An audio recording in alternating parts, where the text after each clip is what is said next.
ษัทโอเชียนมีเดียขอนำเสนอธรรมะจากหลวงพ่อพุทธานิโยแห่งวัดป่าสารวันเรื่องปฏิบัติแบบผู้มีจิตเป็นพุทธ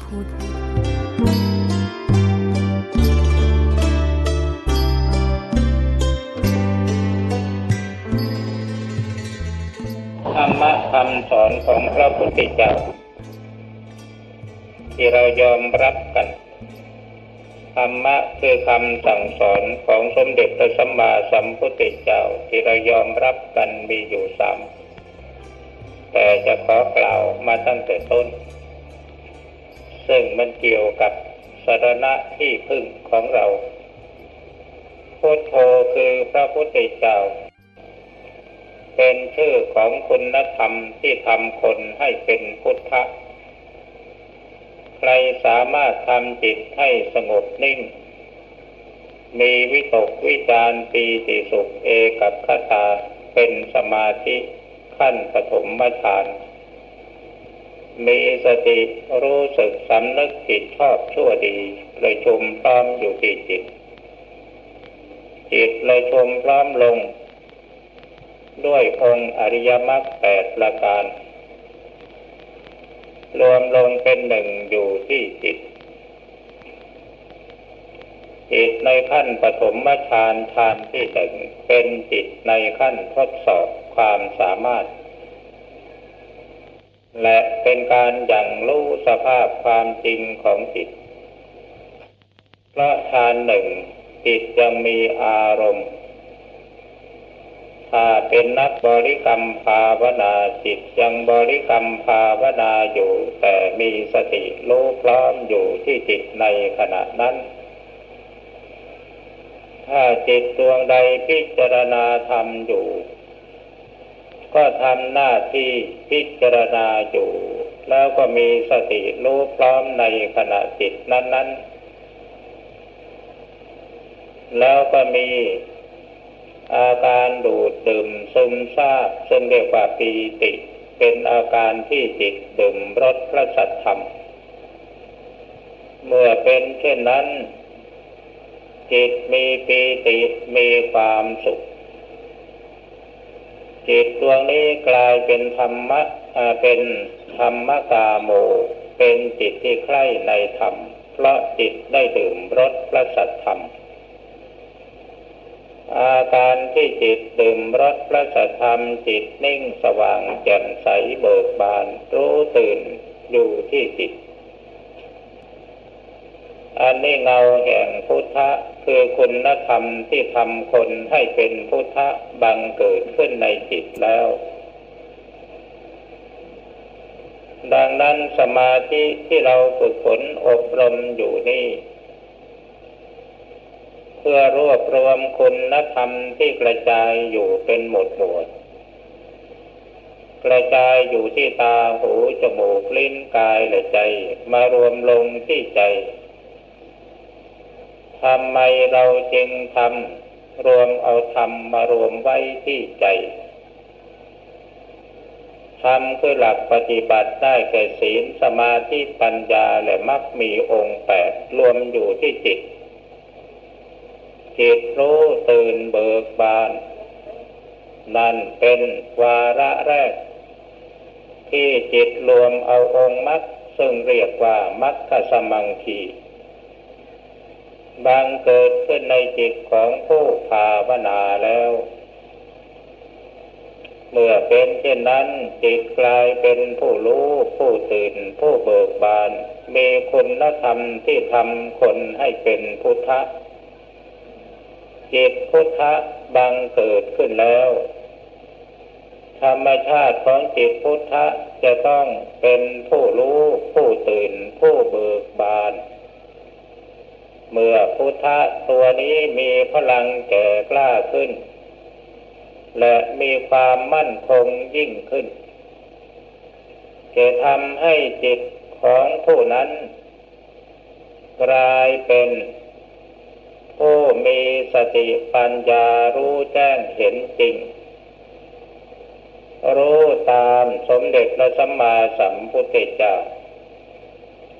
พระพุทธเจ้ารู้เองเห็นเองตรัสรู้ชอบด้วยพระองค์เองเราฟังคำสอนของพระพุทธเจ้าแล้วมาปฏิบัติทำจิตให้เกิดมีพุทธะขึ้นในจิตจิตของเราก็กลายเป็นพุทธะพุทธะมีพลังแก่กล้าขึ้นคือสติเป็นตัวเด่นสามารถที่จะพิจเพ่งอารมณ์จิตหรือธรรมะที่ปรากฏขึ้นในจิตอะไรเกิดขึ้นดับไปภายในจิตจิตรู้ด้วยความมีสติอาการที่จิตเกิดมีความรู้ความคิดอ่านขึ้นสติรู้พร้อมอยู่นั่นเป็นองค์แห่งวิตกวิจารเป็นองค์ฌานที่หนึ่งและองค์ฌานที่สองสามารถปฏิวัติจิตให้ไปสู่ความรู้แจ้งเห็นจริงด้วยตนเองรู้อะไรเห็นอะไร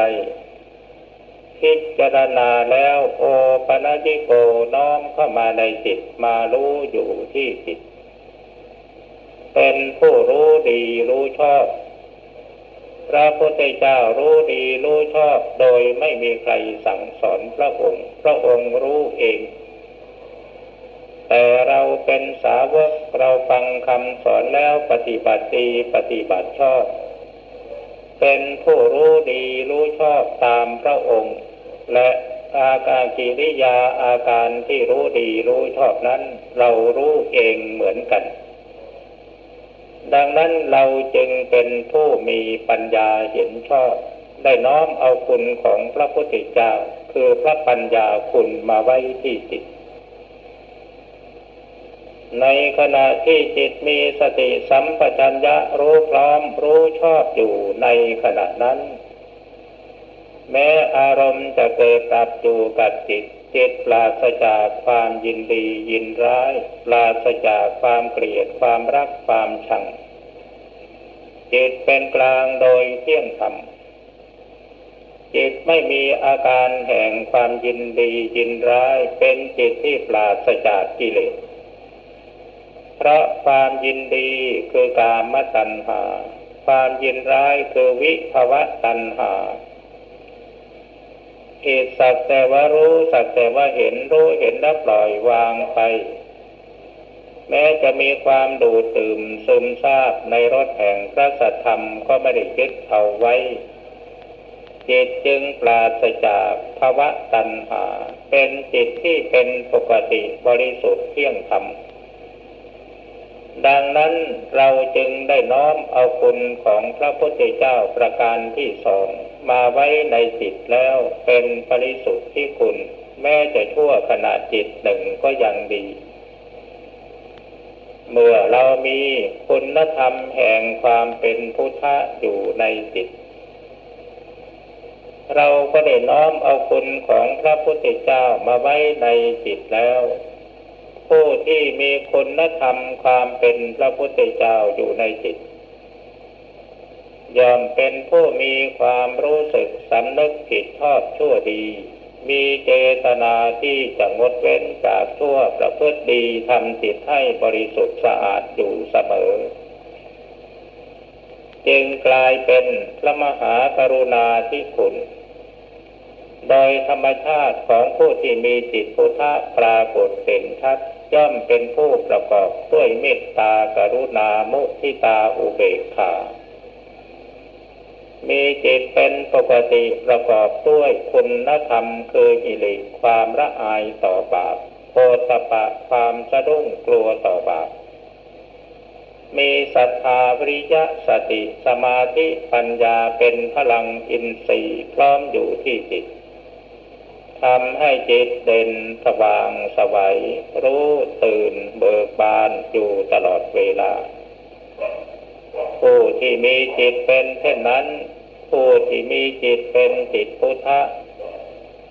ย่อมงดเว้นจากการฆ่าการเบียดเบียนการข่มเหงรังแกได้โดยเด็ดขาด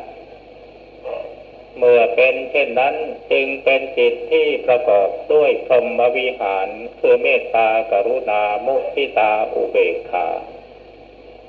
เมื่อเป็นเช่นนั้นเราก็น้อมเอาคุณธรรมคือคุณธรรมของพระพุทธเจ้าคือพระมหากรุณาธิคุณมาไว้ในจิตของเราแล้วนี่คือคุณธรรมที่ทำคนให้เป็นพระพุทธเจ้าพระพุทธเจ้าเป็นผู้รู้ดีรู้ชอบด้วยพระองค์เองเราก็รู้ดีรู้ชอบตามพระองค์ไปพระพุทธเจ้าเป็นผู้มีพระทัยอันบริสุทธิ์สะอาดมีกายวาจาเป็นผู้บริสุทธิ์สะอาดเราก็เป็นผู้บริสุทธิ์สะอาดตามพระองค์ไปพระพุทธเจ้ามีพระมหากรุณาธิคุณเรายึดมั่นในศีลในธรรมปราศจากการฆ่าเบียดเบียนข่มเหงรังแกเราก็มีคุณธรรมคือพระมหากรุณาธิคุณโอปนัญญิโกเราได้น้อมเอาคุณธรรมซึ่งเป็นคุณสมบัติของพระพุทธเจ้ามาไว้ในจิตในใจของเราโดยสมบูรณ์แล้วดูสิเรามีคุณธรรมเช่นนั้นหรือไม่เมื่อเรามีคุณธรรมเช่นนั้นก็ได้ชื่อว่าพุทธังสรณังคัจฉามิเราเป็นผู้ถึงพระพุทธเจ้าเป็นสรณะที่พึ่งที่ระลึกอย่างแน่นอนการกล่าวถึงพระพุทธเจ้าด้วยวาจาแต่ใจยังไม่ถึงคือยังไม่ถึงสภาวะรู้สึกสำนึกผิดชอบชั่วดียังไม่ถึงสภาวะรู้ตื่นเบิกบานที่จิตเราจึงยังไม่ถึงพระพุทธเจ้าเป็นสรณะแท้จริงเป็นแต่เพียงแสดงกิริยาเท่านั้นบัดนี้เรามาฝึกสมาธิภาวนาน้อมเอาคุณของพระพุทธเจ้าคือพุทโธมาบริกรรมภาวนาเป็นคู่ของจิตจนทำจิตให้สงบลงมีวิตกวิจารปีติสุขเอกคตาเราก็ได้คุณธรรมที่ทำคนให้เป็นพุทธะมาไว้ในจิตเมื่อจิตของเรามีคุณธรรมเช่นนี้เราถึงพระพุทธเจ้าเป็นสรณะที่พึ่งที่ระลึกโดยไม่ได้ตั้งใจเพราะจิตของเราเป็นไปเองโดยอัตโนมัตินี่คือคุณธรรมที่ทำคนให้เป็นพระพุทธเจ้าเราภาวนาเราปรารถนาเราต้องการกันที่จุดนี้ส่วนธรรมะอันเป็นคำสอนของพระพุทธเจ้านั้นเรียกว่าสัจธรรมสาม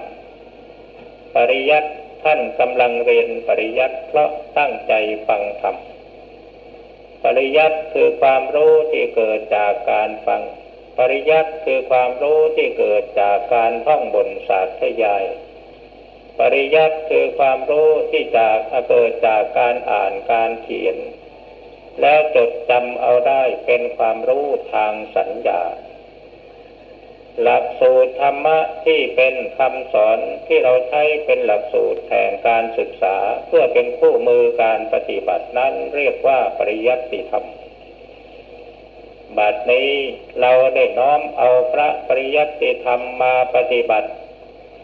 ฝึกหัดดัดกายวาจาและใจของตนเองให้อยู่ในความสงบกายนั่งอยู่นิ่งๆนั่งขัดสมาธิเอาขาขวาทับขาซ้ายมือขวาวางทับมือซ้าย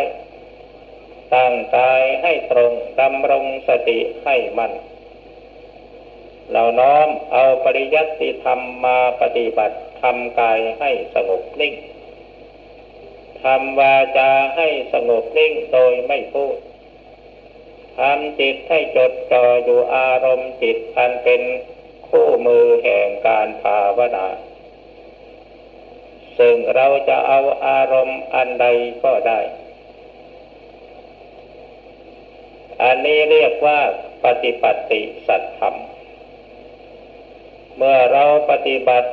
คือบริกรรมภาวนาทำกายวาจาและใจให้สงบด้วยอารมณ์สิ่งใดสิ่งหนึ่งอันเป็นคู่ของจิตเมื่อจิตมีความสงบเป็นสมาธิ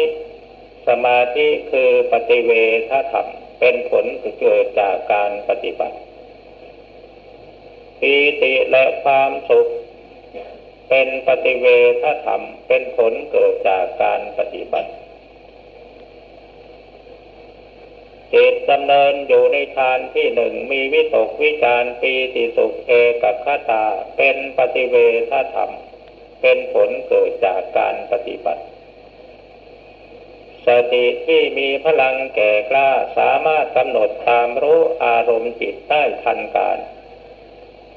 รู้เท่าเอาทันในขณะจิตนั้นไม่หลงอารมณ์จิตของตัวเองเป็นปฏิเวทธรรมสติปัญญาสามารถกำหนดรู้อารมณ์จิตรู้อนิจจังความคิดไม่เที่ยงทุกขังความคิดไม่ทนอยู่กับที่อนัตตาความคิดไม่เป็นตัวของตัวมีการหมุนเวียนเปลี่ยนแปลงอยู่ตลอดเวลาทุกขณะจิตอันนี้เป็นปัญญาเห็นชอบเรียกว่าปฏิเวทธรรมยิ่งกว่านั้นผลที่พึงได้บรรลุสมาธิวิโมกขสมาบัติมรรคผลนิพพานที่เกิดขึ้นจากการปฏิบัติเรียกว่าปฏิเวทธรรมปริยัติปฏิบัติปฏิเวททั้งสามประการนี้เป็นธรรมะคำสอนของสมเด็จพระสัมมาสัมพุทธเจ้าธรรมะคำสอนดังที่กล่าวนี้อาศัยกายวาจาจิตเป็นผู้ปฏิบัติตามโดยเฉพาะอย่างยิ่งจิตเป็นใหญ่จิตเป็นนายกายเป็นบ่าวมโนปุพังขมาธัมมามโนเศรษฐามโนมัจยาธรรมทั้งหลายมีใจเป็นใหญ่มีใจเป็นสภาพถึงก่อนสำเร็จแล้วแต่ใจมนาสาเจปสันเนนะภาสติวากโรติวาเมื่อจิตใจผ่องใส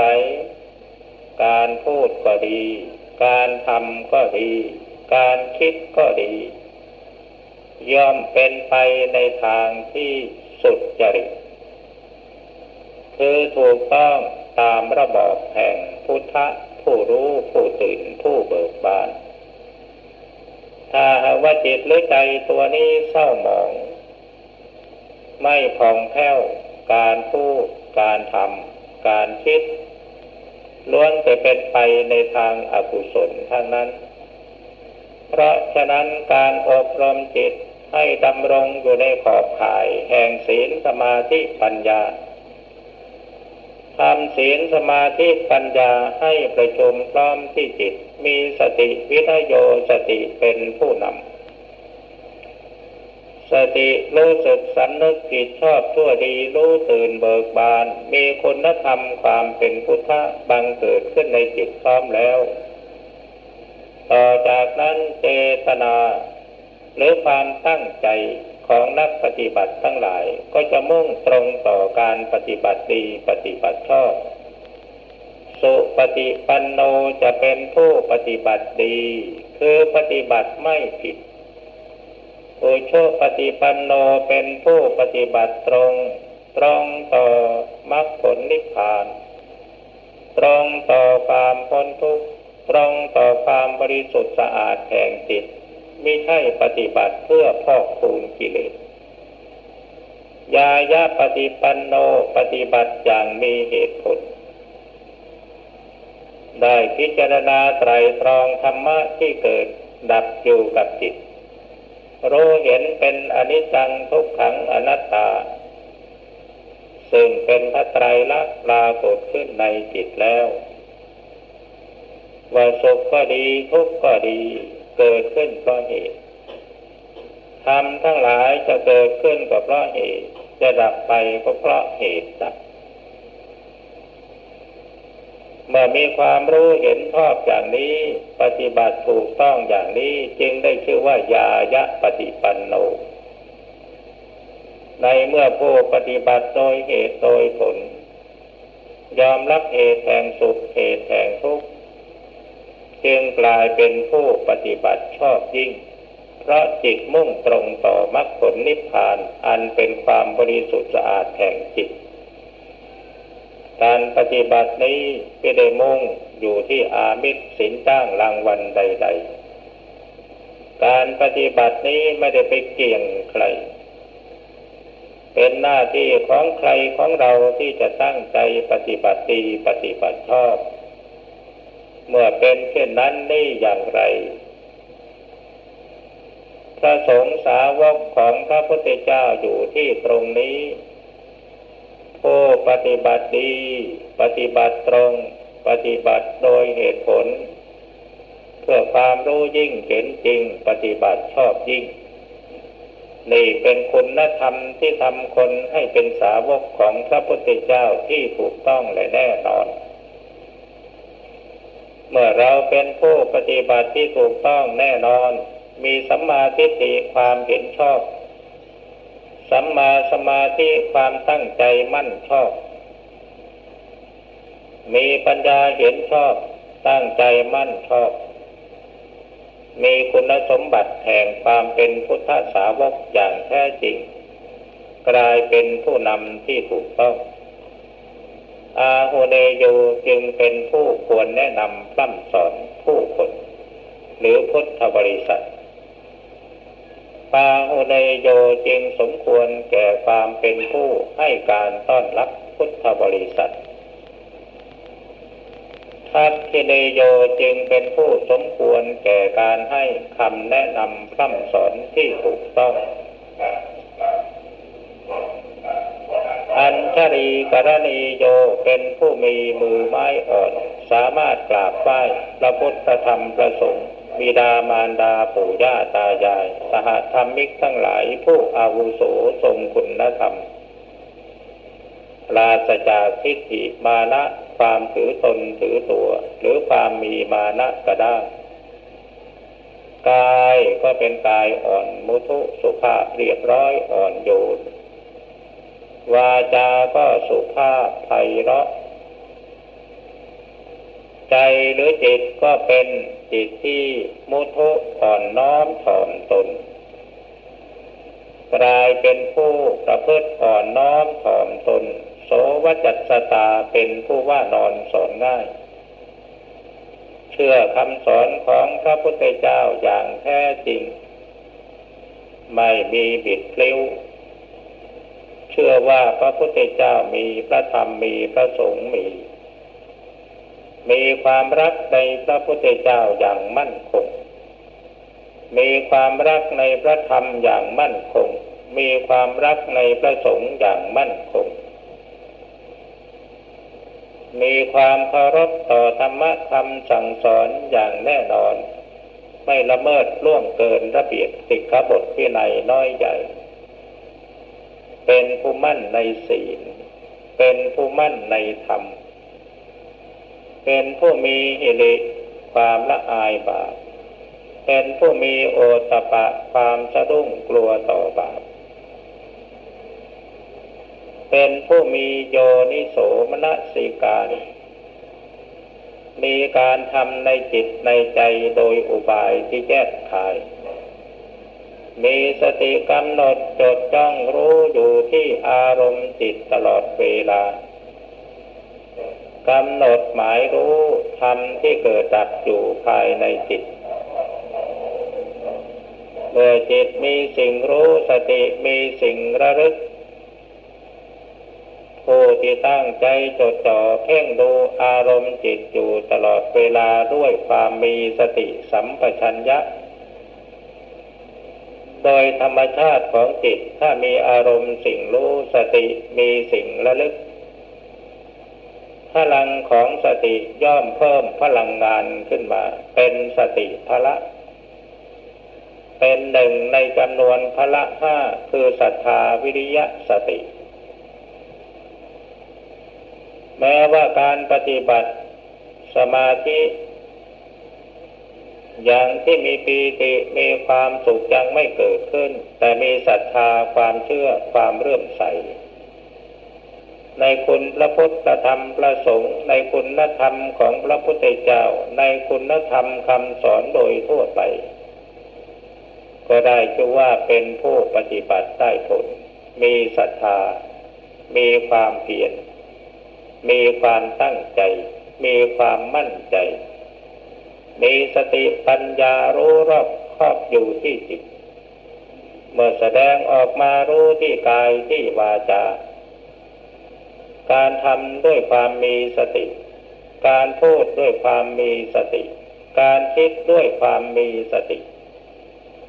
การทำการพูดการคิดเป็นอารมณ์จิตเป็นสภาวะธรรมที่ปรากฏอยู่กับจิตในเมื่อจิตดวงใดมีสติสัมปชัญญะเพ่งดูอยู่กับสิ่งเหล่านี้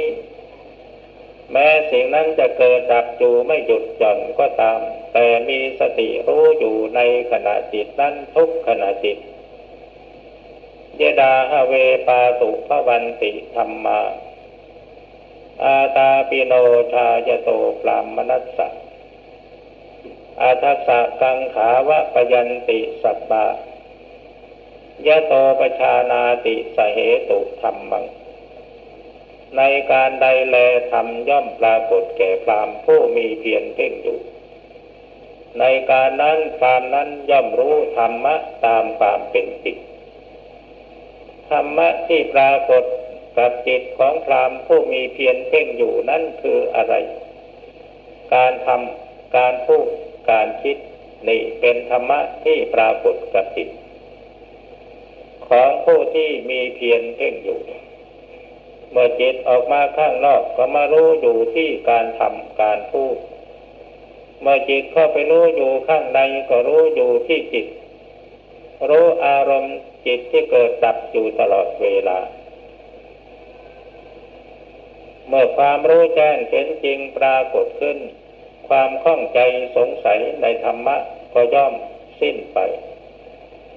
ในเมื่อความหายสงสัยในธรรมะที่เกิดดับอยู่นั้นเพราะรู้จริงว่าทุกสิ่งล้วนอนิจจังทุกขังอนัตตา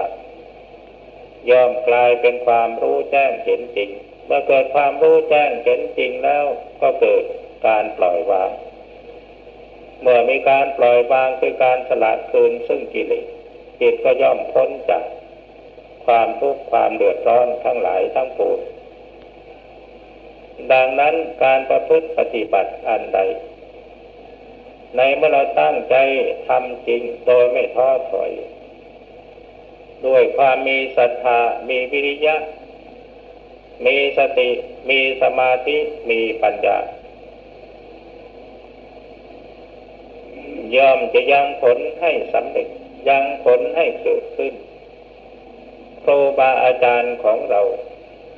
สอนให้ภาวนาพุทโธทำไมจึงสอนให้ภาวนาพุทโธเพราะพุทโธเป็นกิริยาของจิตแปลว่ารู้พุทโธแปลว่ารู้รู้เป็นกิริยาของจิตในเมื่อจิตสงบลงไปแล้วปล่อยวางคำพูดว่าพุทโธจิตไปสงบนิ่งรู้ตื่นเบิกบานนั่นพุทธะเกิดขึ้นในจิตแล้วเพราะฉะนั้นท่านจึงสอนให้ภาวนาพุทโธถ้าเราจะเป็นลูกศิษย์ของครูบาอาจารย์จริงๆอย่าได้เคลือบแคลงสงสัยหลวงพ่อใหญ่ของเราคือท่านอาจารย์เสาอาจารย์มั่นสอนให้ภาวนาพุทโธอย่างเดียวแต่เป็นที่น่าเสียดายที่ลูกศิษย์ของครูบาอาจารย์ไม่ยอมเชื่อครูบาอาจารย์กลับไปเชื่อสิ่งเหลวไหลบางทีได้ยินว่าภาวนาพุทโธจิตได้แต่สมถะไม่ถึงวิปัสสนาก็ไปเชื่อคำพูดของคนที่ภาวนาไม่เป็นการภาวนานี่เรามีจุดนัดพบอารมณ์สมถกรรมฐาน40ประการอนุสติ10กสิณ10อสุภะ10 พรหมวิหารสี่อาหาเรปฏิกูรสัญญาธาตุววัฏฐานทั้ง40อย่างนี้ใครภาวนาอย่างใดอย่างหนึ่งเมื่อจิตสงบลงเป็นสมาธิแล้วเราจะไปพบกันที่จุดหนึ่งจุดนั้นคือปฐมฌานจิตที่มีวิตกวิจารปีติสุขเอกคตาจิตทรงฌานที่หนึ่งซึ่งเรียกว่าปฐมฌานการภาวนาที่จะดำเนินจิตให้ไปสู่มรรคผลนิพพานได้ต้องประกอบด้วยองค์ฌานองค์ฌานหนึ่งวิตกจิตนึกถึงอารมณ์เองโดยอัตโนมัติถ้าเวลาภาวนาอยู่บริกรรมอยู่ก็บริกรรมเองพุทโธพุทโธพุทโธโดยไม่ได้ตั้งใจนั่นเรียกว่าวิตกถ้ายังตั้งใจนึกพุทโธจิตจึงนึกไม่ตั้งใจจิตไม่นึกไม่บริกรรมภาวนานั่นยังไม่ได้วิตกเมื่อจิตได้วิตกจิตจะต้องภาวนาเองพุทโธพุทโธพุทโธพุทโธเองแล้วก็มีสติรู้พร้อมอยู่ที่ตรงนั้นและบางครั้งจิตอาจจะทิ้งพุทโธพุทโธพุทโธไม่นึกพุทโธแล้วก็ปรากฏว่ามีสติรู้อยู่ที่จิตแล้วก็มีความคิดอย่างอื่นเกิดขึ้นแต่มีสติรู้พร้อมในขณะจิตนั้นทุกขณะจิตจะคิดอะไรสติรู้พร้อมอันนี้เรียกว่าจิตได้วิตกวิจารเป็นองค์ฌานที่หนึ่งกับองค์ฌานที่สอง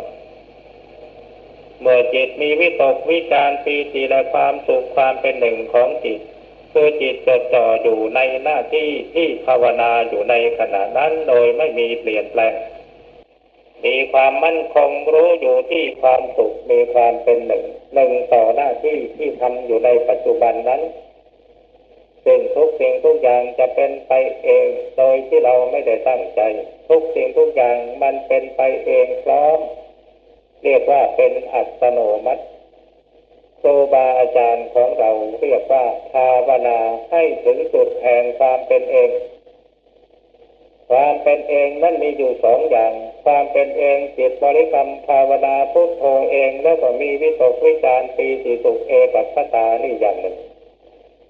ความเป็นเองอีกอย่างหนึ่งจิตไม่บริกรรมภาวนาแต่มีความคิดมีสติรู้พร้อมอยู่ในขณะจิตนั้นแล้วก็มีวิตกวิจารปีติสุขเอกคตาทุกสิ่งทุกอย่างมันจะเป็นไปเองโดยอัตโนมัติอันนี้เรียกว่าภาวนาถึงจุดนัดพบกันใครภาวนาอะไรแบบไหนถ้าสมาธิประกอบด้วยองค์ดังที่กล่าวมาแล้วนั้นจะต้องมาเจอกันที่ตรงนี้อันนี้คือวิถีทางที่จิตเป็นสมาธิที่เป็นไปเองโดยอัตโนมัติสมาธิเราแต่งไม่ได้นะเราแต่งได้แต่บริกรรมภาวนาเช่นเราจะภาวนาพุทโธพุทโธพุทโธพุทโธแต่งจิตให้มันนึกพุทโธพุทโธพุทโธได้และเราจะตั้งใจพิจารณาอะไรพิจารณาอนิจจังทุกขังอนัตตารูปเวทนาสัญญาสังขารวิญญาณเป็นอนิจจังทุกขังอนัตตาเราตั้งใจพิจารณาได้อันนี้มันเป็นเพียงภาคปฏิบัติแต่มันยังไม่เป็นถ้าจิตมันสงบลงไปแล้วมันภาวนาเองมันพิจารณาเองเวลามันจะเป็นไปมันลังไม่อยู่มันบริกรรมภาวนาพุทโธพุทโธพุทโธยืนเดินนั่งนอนกินดื่มทำมันบริกรรมพุทโธพุทโธพุทโธก็มันอยู่ในบางครั้งเราคิดอยู่พูดอยู่มันก็คล้ายๆกับว่ามันบริกรรมพุทโธพุทโธของมันอยู่ตลอดเวลานั่นจึงจะเรียกว่าจิตได้วิตกวิจารทีนี้ถ้าหากว่าจิตมันพิจารณาอะไรแล้วมันก็จะพิจารณาของมันอยู่ตลอดเวล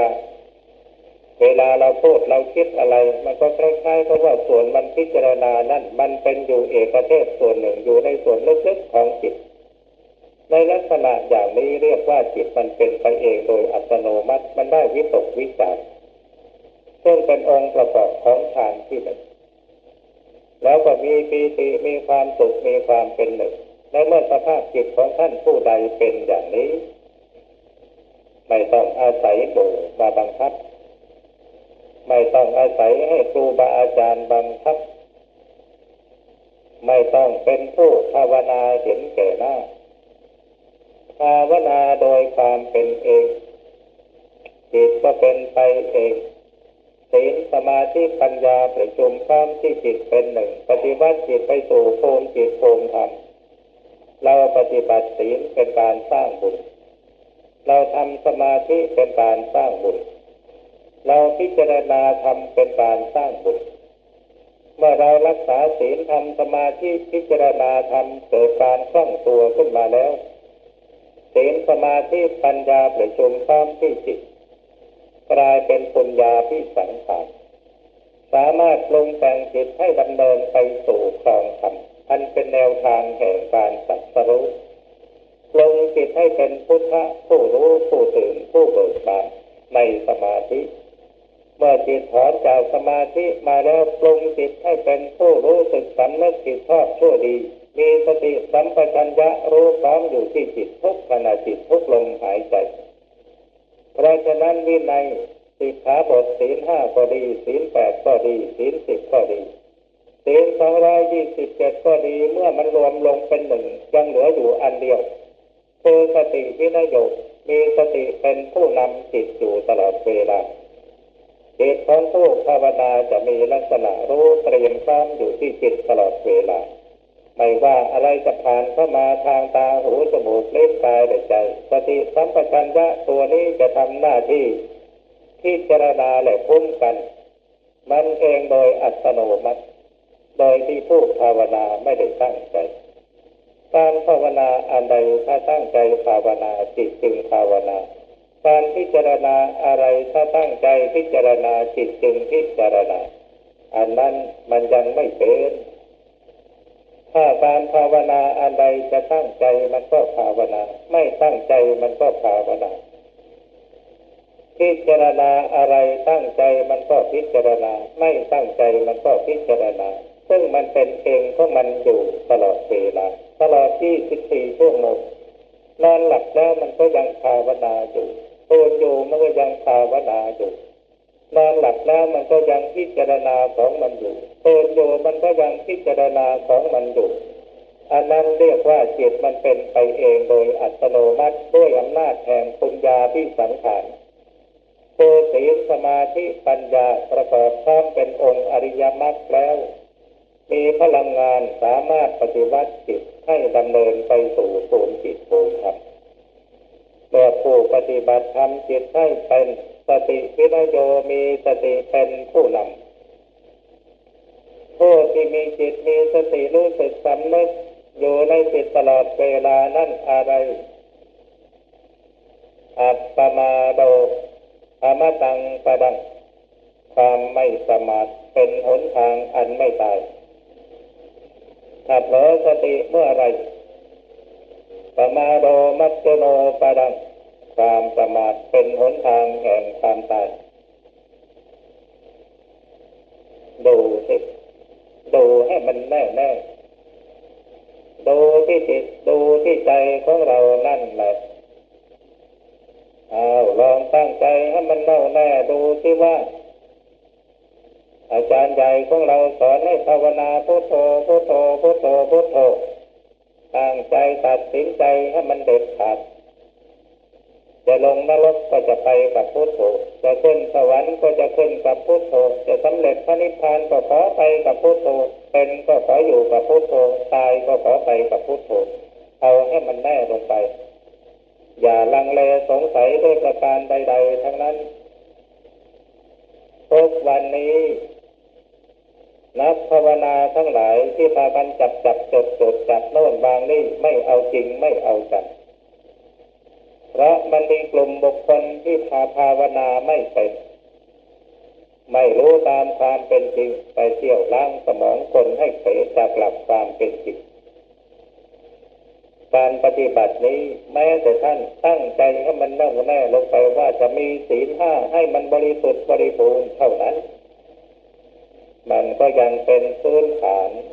ให้เกิดการปฏิบัติมีความมั่นใจขึ้นมาแล้วศีลที่บริสุทธิ์สะอาดนั่นเองมันส ามารถปฏิบัติจิตให้มีสมาธิคือความตั้งมั่นต่อการทำความดีเมื่อสมาธิความมั่นใจอันมีศีลเป็นหลักประกันความปลอดภัยปัญญาความคิดอ่านเกิดขึ้นมันก็มีสติสัมปชัญญะรู้ทันอยู่ตลอดเวลาเมื่อมีสติสัมปชัญญะรู้ทันอยู่ตลอดเวลาทุกขณะจิตนั่นแหละคือสัมมาทิฏฐิความรู้อะไรเกิดขึ้นถ้าจิตมันเผลอโมหะครอบงำยึดปั๊บสร้างปัญหายุ่งยากขึ้นมานี่คืออะไรนั่นคือมิจฉาทิฏฐิเพราะรู้ไม่จริงจึงสร้างปัญหาเช่นนั้นขึ้นมาเพราะรู้ไม่จริงจึงไปหลงยึดอารมณ์จิตเพราะรู้ไม่จริงจึงสร้างปัญหาข้อสงสัยขึ้นมาความสงสัยนั่นคือวิจิกิจฉาตัวนิวรณ์ตัวร้ายกาจทำให้เราสงสัยไม่แน่ใจตัดสินใจไม่แน่ในเมื่อตัดสินใจไม่แน่การปฏิบัติก็หลอกแหลกไม่เอาจริงดูให้มันแน่ๆสิใจของใครใครก็รู้จิตของใครใครก็รู้ใครเป็นอย่างไรก็ย่อมรู้จิตใจของตัวเองความคิดอ่านต่างๆนี่อะไรผิดอะไรถูกเราน้อมเอาศีล5 ข้อนั่นแหละมาเป็นเครื่องวัดมันอยู่กันที่ตรงนี้อันอื่นนั้นมันมากโทษ227ระลึกไม่รู้หรอกเอากันแต่เพียงแค่ว่า5 ข้อนี่มาตัดสินอะไรที่มันคิดไปแล้วปรุงไปแล้วมันผิดศีล5 ข้อใดข้อหนึ่งนั่นแหละมันผิดทีนี้อะไรเป็นมิจฉาทิฏฐิอะไรเป็นสัมมาทิฏฐิมิจฉาทิฏฐิคือความรู้แล้วยึดอันนั้นเป็นมิจฉาทิฏฐิพอรู้ไม่จริงมันจึงยึดสัมมาทิฏฐิรู้แล้วมันปล่อยวางเพราะมันรู้จริงมันจึงไม่ยึดเอาไว้สร้างปัญหาเนี่ยมันอยู่กันที่ตรงนี้รู้กันที่ตรงนี้เพราะฉะนั้นต้องพยายามดูจิตดูใจถ้าเรามาดูจิตดูใจดูกายของเราภายในนี่มันเป็นการรู้ภายในในเมื่อจิตมารู้อยู่ในภายในนี่มันเป็นองค์มรรคปฏิปทามัชฌิมาปฏิปทาคือการรู้อยู่ที่กายวาจาและใจของเราตลอดเวลาถ้ามันมารู้อยู่ที่กายของเราสำรวมอยู่ที่ตาหูจมูกลิ้นกายและใจอะไรเกิดขึ้นมันไม่ได้เกี่ยวพันกับใครสิ่งใดทั้งนั้นถ้าสิ่งใดที่มันเกิดไม่พอใจมันก็ลงโทษตัวเองว่าเราไม่ดีเมื่อเรามีสติสัมปชัญญะรู้พร้อมอยู่ที่ตาหูจมูกลิ้นกายและใจมันรู้อยู่ภายในรู้อยู่ที่ตาหูจมูกลิ้นกายและใจตาหูจมูกลิ้นกายใจที่มีสติสัมปชัญญะเตรียมพร้อมรู้พร้อมอยู่ตลอดเวลามีตามันก็เป็นตาสุจริตไม่หาเรื่องมีหูก็ไม่ใช่หูหาเรื่องมีจมูกก็ไม่ใช่จมูกหาเรื่องมีลิ้นก็ไม่หาเรื่องมีกายก็ไม่ได้หาเรื่องจะนั่งจะนอนที่ไหนเย็นร้อนอ่อนแข็งสบายดีทั้งนั้นไม่หาเรื่องแต่ถ้ามันออกไปข้างนอกแล้วมันหาเรื่องมองเห็นลูกที่ไม่พอใจเอาเกิดหงุดหงิดขึ้นมานั่นปัญหาเรื่องฟังเสียงที่ไม่ถูกหูไม่พอใจนั่นมันหาเรื่องที่ได้กลิ่นอะไรที่ไม่พอใจมันเกิดความไม่พอใจหาเรื่องรับรสอะไรอาหารไม่ถูกปากถูกคอมันก็หาเรื่องว่าอาหารไม่มีรสทีนี้ที่นั่งที่นอนไม่เป็นที่สบายมันก็หาเรื่องเพราะมันส่งกระแสออกนอกมันเป็นสมุทัยเป็นแดนให้เกิดความทุกข์เพราะฉะนั้นจึงจำเป็นต้องสำรวมอยู่ภายในคือตาหูจมูกลิ้นกายและใจจักขุนาสังวโลสาธุโสเตนะสังวโลดูการภิกษุทั้งหลายการสำรวมตาเป็นการดีดูการภิกษุทั้งหลายการสำรวมหูเป็นการดีสำรวมจมูกเป็นการดีสำรวมลิ้นเป็นการดีสำรวมใจสำรวมกายเป็นการดี มนาสาสังวโรสาธุการสำรวมใจเป็นการดีสัพพะสังวุโตภิกขุภิกษุสำรวมในสิ่งทั้งปวงเป็นการดีสัพพะทุกขาสมุจจติย่อมพ้นจากทุกข์เพราะรู้ข้างในไม่หาเรื่องรู้นอกมันหาเรื่องมันจึงไม่พ้นจากทุกข์ด้วยประกาศนี้ในท้ายนี้ขอเตือนท่านทั้งหลายไว้อีกครั้งหนึ่งว่าให้ตั้งใจภาวนาให้มันแน่วแน่สมาธิเราแต่งเอาไม่ได้แต่การบริกรรมภาวนาการเพ่งอารมณ์การพิจารณาเราแต่งเอาได้สมาธิมันเป็นผลงานแต่งไม่ได้แต่การทำจิตให้มีอารมณ์สิ่งรู้สติมีสิ่งระลึกจดจ่ออยู่มันเป็นมูลเหตุให้เกิดสมาธิเมื่อเกิดสมาธิแล้วมันก็เกิดปัญญา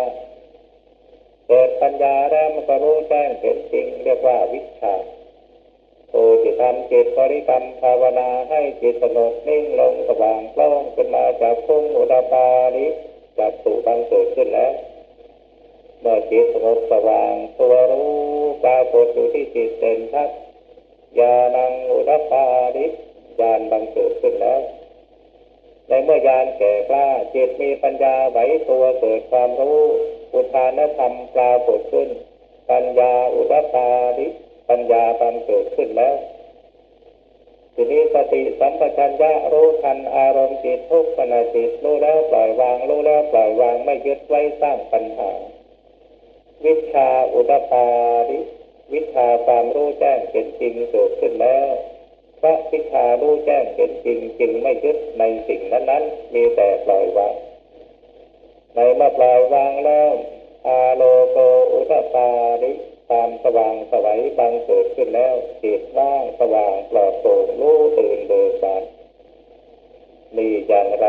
พุทธะผู้รู้พุทธะผู้ตื่นพุทธะผู้เบิกบานจิตเป็นอัตตาทีปะมีตนเป็นเกาะอัตตะสรณา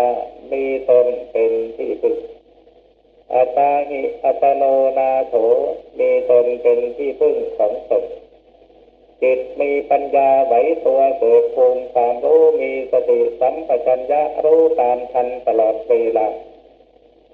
ไม่หลงในอารมณ์จิตคือความรู้ที่เกิดขึ้นดับไปตลอดเวลาอัตโนโจทยัตตานังได้สติปัญญาเตือนตนด้วยตนเองอารมณ์จิตที่ปรากฏอยู่ตลอดเวลานั้นคือธรรมที่ปรากฏแก่ตามผู้มีเพียรเพ่งอยู่เมื่อตามผู้มีเพียรเพ่งอยู่มีสติสัมปชัญญะรู้พร้อมในขณะจิตนั้นหนึ่งจะรู้พระไตรลักษณ์ว่าอารมณ์จิตนี้ไม่เที่ยงเป็นทุกข์เป็นอนัตตาประการที่สองจะรู้อารมณ์จิตที่ปรุงแต่งให้เกิดความยินดีเกิดความยินร้ายความยินดีเรียกว่าอิทธารมณ์ความยินร้ายเรียกว่าอนิจฐารมณ์ความยินดีให้เกิดกามตัณหาความยินร้ายให้เกิดวิภวตัณหาถ้าไปยึดอยู่ในอารมณ์จิตนั้นเป็นภวตัณหาเมื่อจิตมีกามตัณหาภวตัณหาวิภวตัณหาอยู่พร้อมสุขทุกข์บังเกิดขึ้นกับจิตตลอดเวลาเมื่อสุขทุกข์บังเกิดขึ้นกับจิตผู้มีสติสัมปชัญญะมีเพียรเพ่งอยู่จะรู้แจ้งชัดเจนว่านี่คือทุกขังอริยสัจจังที่พระพุทธเจ้าตรัสรู้เมื่อเป็นเช่นนั้นมีสติสัมปชัญญะกำหนดรู้พร้อมอยู่ที่จิตตลอดเวลายังกินจิสมุทัยธรรมังสัพพันตังนิโรธธรรมันติสิ่งใดเกิดสิ่งใดสิ่งหนึ่งมีความเกิดขึ้นเป็นธรรมดาสิ่งนั้นมีความดับไปเป็นธรรมดาอะไรเกิดขึ้นอะไรดับไปนอกจากทุกข์ไม่มีอะไรเกิดนอกจากทุกข์ไม่มีอะไรดับผู้ที่มีสติปัญญาย่อมกำหนดจดจ้องดูที่อารมณ์จิตตลอดไปเมื่อจิตมีพลังงานมีสติปัญญาละเอียดสามารถที่จะตัดเข้าแห่งมูลเหตุแห่งการให้เกิดทุกข์คือตัณหากามตัณหาภวตัณหาวิภวตัณหาหายขาดไปแล้วจิต พ้นจากกองทุกข์ก็ได้ชื่อว่าสำเร็จมรรคผลนิพพานแล้วต่อนี้ไปตั้งใจกำหนดจิตภาวนาจนกว่าจะถึงเวลาอันสมควรฝืนมันปล่อยมันไปมันจะหลับก็ให้มันหลับตามันจะเอียงไปยังไงก็ช่างมันให้รู้อยู่ที่จิตอย่างเดียวอย่าไปกังวลกับมันเอาตัวรู้ในจิตอย่างเดียวเป็นสำคัญแม้ว่ากายมันจะล้มลงไปจนกระทั่งศีรษะถึงพื้นแต่ว่าจิตรู้อยู่ที่จิตก็เป็นการใช้ได้อาการที่มีรู้สึกเคลิ้มเหมือนกับง่วงนอนนั่นเองเป็นอาการที่จิตมันจะสงบอย่าไปฝืนมันจะหลับก็ปล่อยให้มันหลับมาหลับลงไปแล้วมันนิ่งปุ๊บมันจะสว่างโล่งขึ้นมากลายเป็นสมาธิให้จิตมันเกิดความรู้ให้จิตอย่าไปฝืนมันปล่อยให้มันรู้ไปให้มีสติตามรู้ไปถ้ามันมีนิมิตเห็นอะไรกำหนดรู้เพียงแต่ว่าอารมณ์จิตให้ดูเฉยอยู่อย่าไปเอกใจอย่าไปตื่นใจมีสติกำหนดรู้จิตของตนเองอยู่ภาพนิมิตต่างๆเป็นจิตของเราปรุงแต่งซึ่งเป็นมโนภาพเป็นอารมณ์ของจิตที่สงบแล้วส่งกระแสออกนอกย่อมเห็นภาพต่างๆถ้าเราเกิดเอกใจสมาธิถอนภาพต่างๆจะหายไปถ้าเราสามารถประคองจิตรู้เฉยอยู่เราจะได้สติปัญญาจากนิมิตนั้นบางครั้งนิมิตนั้นจะแสดงอาการตายให้เราดูเราจะได้มองเห็นความตายแม้ว่านิมิตนั้นจะทรงอยู่หรือจะหายไปเรากำหนดรู้เฉยอยู่อย่าไปยึดแล้วอย่าไปเอกใจใดๆทั้งนั้นเฉยอยู่รู้อยู่ในจิตเกิดเอกใจขึ้นมาเมื่อไหร่สมาธิถอนทันทีให้พยายามกำหนดและลึกตั้งแต่เบื้องต้นที่เราไหว้พระสวดมนต์แผ่เมตตาเป็นลำดับมาแล้วก็กำหนดจิตนั่งในท่าไหนอย่างไรยึดเอาอะไรเป็นอารมณ์จิตในขณะนั่งสมาธิอยู่จิตสงบหรือไม่สงบมีปีติมีความสุขมีความเป็นหนึ่งหรือไม่ให้ระลึกทบทวนดูย้อนกลับไปกลับมาพอสมควรแล้วก็กำหนดจิตนึกพุทโธธัมโมสังโฆ3 ครั้งแล้วก็ออกจากการนั่งสมาธิได้พักนักภาวนาทั้งหลายบางทีบางท่านก็ว่าการนั่งสมาธิไม่จำเป็นต้องหลับตาโดยท่านอ้างว่าไม่มีกล่าวไว้ในคัมภีร์พระไตรปิฎกพระพุทธเจ้าไม่ได้เทศน์ไว้ว่านั่งสมาธิต้องหลับตาและการนั่งสมาธิไม่หลับตาพระพุทธเจ้าก็ไม่ได้กล่าวไว้เหมือนกันทั้งสองอย่างและการทำสมาธิไม่นิยมเฉพาะแต่จะมานั่งอย่างเดียวการกำหนดรู้จิตตลอดเวลายืนเดินนั่งนอนรับทานดื่มทำพูดคิดเป็นการฝึกสมาธิเพราะฉะนั้นการนั่งสมาธิเป็นวิธีการเดินจงกรมก็เป็นวิธีการนอนสีหสยาสกำหนดจิตเป็นวิธีการยืนกำหนดจิตเป็นวิธีการแต่สมาธิเป็นกิริยาของจิต การกำหนดรู้อารมณ์จิตเมื่อใดเมื่อนั้นเป็นการภาวนาจะท่องบริกรรมภาวนาอยู่ก็เป็นการภาวนาจะกำหนดดูอารมณ์จิตว่าจิตของเราคิดอะไรมีสติตามรู้ตลอดเวลาก็เป็นการภาวนาการสวดมนต์ทำวัดเมื่อเรามีสติรู้พร้อมอยู่กับคำสวดมนต์ทุกคำพูดก็เป็นการทำสมาธิเป็นการฝึกภาวนาเพราะงั้นจงทำความเข้าใจว่าสมาธิเป็นกิริยาของจิตเมื่อเรากำหนดจิตด้วยวิธีการที่จะทำจิตให้สงบเป็นสมาธิเมื่อใดเมื่อนั้นคือการภาวนาไม่เลือกว่ายืนเดินนั่งนอนรับทานดื่มทำพูดคิดมีสติรู้อยู่ตลอดเวลาเป็นการฝึกสมาธิเพราะฉะนั้นอย่าไปเถียงกันให้มันลำบากสมถะก็เป็นวิธีการวิปัสสนาก็เป็นวิธีการการบริกรรมภาวนาการเพ่งสติการยึดอารมณ์40อย่างในอารมณ์กรรมฐานอย่างใดอย่างหนึ่งเป็นการปฏิบัติด้วยวิธีของสมถะการใช้ความคิดพิจารณาการกำหนดรู้อารมณ์จิต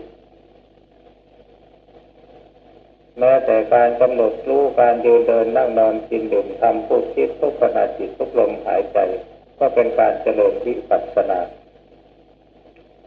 สมถะกับวิปัสสนาเนี่ยมันเป็นชื่อของวิธีการทั้งสองอย่างนี้เป็นวิธีการปฏิบัติเมื่อปฏิบัติแล้วจิตมันจะเกิดผลงานขึ้นมาต้องสงบเป็นสมาธิพิจารณาอนิจจังทุกขังอนัตตาก่อนจะได้ผลก็ต้องสงบเป็นสมาธิบริกรรมภาวนาพุทโธพุทโธก่อนจะได้ผลก็ต้องสงบเป็นสมาธิหลักความจริงมีอยู่ว่าถ้าสมาธิไม่มีฌานไม่มีสมาธิคือจิตตั้งมั่นฌานก็คือจิตเพ่งรู้อารมณ์จิตเมื่อฌานไม่มีปัญญาความรู้ก็ไม่เกิดขึ้นไม่มีปัญญาความไม่มีปัญญาความรู้วิชาความรู้แจ้งเป็นจริงก็ไม่บังเกิดขึ้นเมื่อไม่มีวิชาจิตก็ไม่หลุดพ้นก็ไม่รู้จริงคือไม่เป็นวิมุตตินี่เรากำหนดหมายเอาอย่างนี้ดังนั้นพยายามหาความจริงมาพิสูจน์ในจิตของเราเองให้ได้อย่าไปอ่านหนังสือท่องตำราแล้วมานั่งเขียนกันให้มันเมื่อยใครจะภาวนาแบบไหนอย่างไรก็ได้ทั้งนั้นแหละการภาวนาตามแบบพุทธะต้องทำจิตให้รู้ตื่นเบิกบานจิตมีอิสระแก่ตัวเองไม่ต้องอาศัยอำนาจใดๆเข้ามากดขี่ข่มเหงจิตภาวนาถ้าหากสมมติว่าอาจารย์ผู้นำแนะให้ภาวนาพุทโธพุทโธพุทโธแล้วนั่งกล่อมจิตให้ทำจิตอย่างนั้นให้ทำจิตอย่างนี้ส่งกระแสไปอย่างนั้นส่งกระแสไปอย่างนี้นักจะเข้ากล่อมไปกล่อมมามันก็เหมือนกันกับที่เลี้ยงนางนมเขาเหกล่อมเด็กน้อยให้มันนอนหลับกล่อมไปกล่อมมามันก็เกิดหลับเมื่อหลับแล้วมันก็ไปยึดคำพูดเมื่อจิตดวงใดไปยึดคำพูดมันก็เป็นการสะกดจิตหลังจากนั้นเขาจะสั่งให้เป็นไปอย่างไรจิตก็ยอมปฏิบัติตามทุกขณะสั่งให้ไปดูนรกก็ได้สั่งให้ไปดูสวรรค์ก็ได้ทิพย์จะตุตาทิพย์คนภาวนาทุกวันนี้ได้ตาทิพย์เอาง่ายๆวิธีภาวนาตาทิพย์เขียนคาถาพระเจ้าเปิดโลกใส่แผ่นกระดาษเอามาปิดตาถ้าอยากดูนรกก็นรกพระนรกนรกพระนรกอยากดูสวรรค์ก็สวรรค์สวรรค์ก็จิตมันสว่างตาสว่างขึ้นมามองเห็นนรกมองเห็นสวรรค์บ้านนอกถ้าไปทำวิชาดูหมอหากินกันเต้นขยกขยเยงอยู่ตามบ้านตามช่องบ่อึดก็อยากขั้นจะเอาเข้าฝันนั้นเอาไม่จะพาทำแต่ทำแบบนั้นเนี่ยเดี๋ยวเป็นแบบอะไรเจ้าพ่อยางโทนเจ้าพ่อยางโทนมาทำพิธีอยู่นี่พอทำพิธีปราบมารขึ้นมาซาดมีดไปเกี่ยวใบหูลูกหลวงพ่อสิงห์ ทีนี้พอทำลงไปแล้วเจ้าพ่อยางโทนมาประทับคนที่เป็นร่างทรงนอนลงไปนอนหลับไม่ตื่นผู้กำกับการแสดงก็เดี๋ยวท่านก็ฟื้นเดี๋ยวท่านก็ฟื้นวันหนึ่งก็ไม่ฟื้น2 วันก็ไม่ฟื้นทีนี้ชาวบ้านเขาสงสัยเขาก็เลยไปเชิญหมอมาดูพอหมอมาดูมันเหม็นแล้วเนี่ยมันตายแล้วมันจะฟื้นได้ไงลงคนสุดท้ายไปเผาวัดสะแกมาเพราะฉะนั้นถ้าเราภาวนาแล้วจิตของเราเนี่ยมันใกล้ๆกับว่ามีอำนาจอะไรมาบีบบังคับถ้าภาวนาที่ถูกต้องจิตเป็นไปโดยถูกต้องเนี่ยกายเบาจิตเบากายสงบจิตสงบออกจากที่นั่งสมาธิมาแล้วมันก็ยังเบาสบายอยู่ได้ทีนี้ถ้าหากว่าเราภาวนาแล้วจิตสว่างประมองเห็นภาพเป็นวิถีต่างๆอย่างสมมติว่าเราภาวนาจะเห็นอยากเห็นพระพุทธเจ้าให้นอนแล้วพุทโธพุทโธพุทโธพุทโธแล้วว่าพระพุทธเจ้าจะเสด็จมาหาเรา